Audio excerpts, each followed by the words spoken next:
Bienvenue, aujourd'hui on plonge dans une question fascinante, je trouve. Comment nous, les humains, partis de presque rien il y a 70 000 ans, on a fini par dominer la planète? Bonjour. Oui, une question énorme. Et on va s'appuyer sur une conférence de Yuval Noah Harari pour explorer ça. Exactement. Et Harari met tout de suite les choses au clair. Il ne s'agit pas d'une supériorité individuelle. Il dit même, et ça m'a marqué, que s'il était seul sur une île déserte avec un chimpanzé, Il parierait sur le chimpanzé. voilà. C'est ça qui est fort. La différence fondamentale, elle n'est pas au niveau de l'individu, mais du collectif.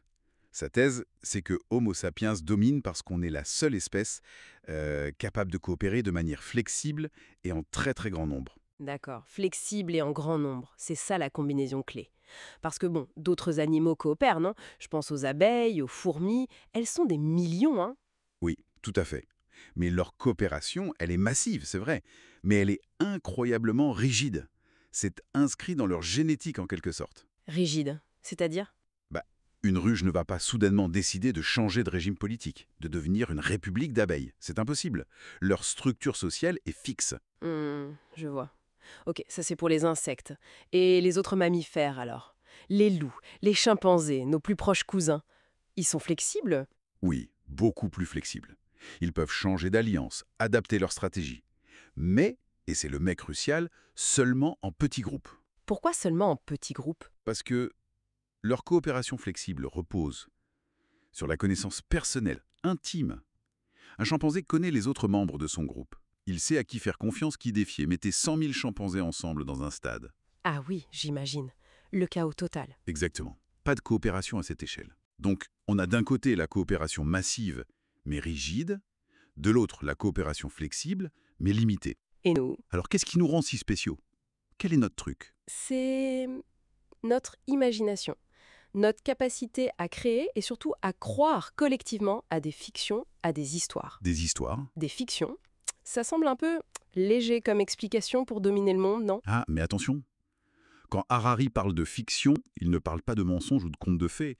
Il parle de concepts abstraits que nous avons inventés et auxquels nous donnons collectivement une réalité. Comme quoi, par exemple? Mais tant que tout le monde proie à la même histoire, que ce soit des règles, des lois, des valeurs, des dieux, des nations, la coopération devient possible entre des millions d'étrangers.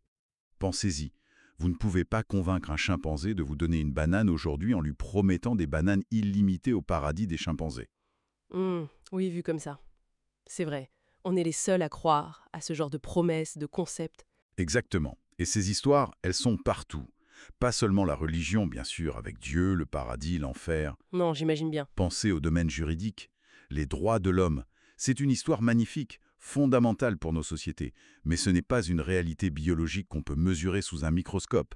C'est une convention à laquelle on croit. Et le politique, les nations, la France, l'Allemagne. Ce sont aussi des histoires puissantes auxquelles on s'attache, qui définissent nos identités, mais ce ne sont pas des entités physiques tangibles comme une rivière ou un lion. Ce sont des constructions de notre esprit collectif. Et l'économie? Les entreprises, ces personnes morales, des fictions légales, et surtout, l'argent. Ah, l'argent! Pour Harari, c'est peut-être l'histoire la plus aboutie jamais racontée. Pourquoi? Parce que presque tout le monde sur la planète y croit. Même des gens qui se détestent, qui ont des religions, des idéologies opposées, ils acceptent tous ce bout de papier ou ce chiffre à l'écran en échange de biens réels, comme des bananes. C'est vrai, c'est assez universel. Et ça crée ce qu'ils appellent une réalité double. On vit dans la réalité objective, celle des arbres, des rivières, des lions, mais on a superposé par-dessus une seconde couche de réalité. Une réalité fictive. Les dieux, les nations, l'argent, les entreprises. Et cette réalité fictive est devenue incroyablement puissante. Extrêmement puissante, au point qu'elle dicte maintenant le sort de la réalité objective.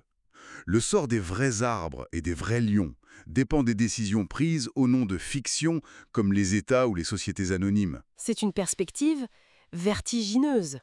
Et cette coopération, basée sur des histoires, elle a permis le meilleur, comme construire des pyramides ou aller sur la Lune. Mhm. Mais aussi le pire, les prisons, les goulags, les camps de concentration. Ce sont aussi des produits de cette coopération massive et organisée. C'est une capacité neutre en soi. Et Harari se projette aussi un peu dans le futur, non? Dans les questions-réponses de sa conférence. Oui, il soulève des points importants sur les implications futures.